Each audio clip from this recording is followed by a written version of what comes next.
की अवकाळी पावसामुळे धान उत्पादक शेतकऱ्यांचा रब्बीचं धान प्रचंड नुकसान झालेलं आहे।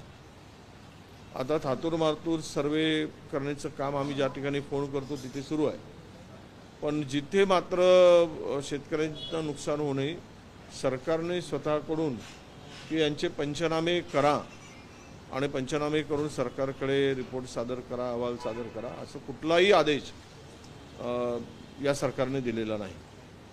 मला कळत नाही की इतकं नुकसान झाल्यानंतर सुद्धा यांना शेतकऱ्यांच्या या व्यथा समजू नयेत। हे इतकं शेतकऱ्याप्रती निष्ठुर सरकार दुसरं असू शकत नाही आणि म्हणून आम्ही तातडीनं सरकारकडे उद्या आम्ही मुख्यमंत्र्यांना पत्र देऊन मागणी करणार आहोत आणि शेतकऱ्यांना रब्बीच्या शेतकऱ्यांना किमान हे नुकसानीचे पंचनामे करून हेक्टरी 25,000 रुपये तरी मदत तातडीनं करावी।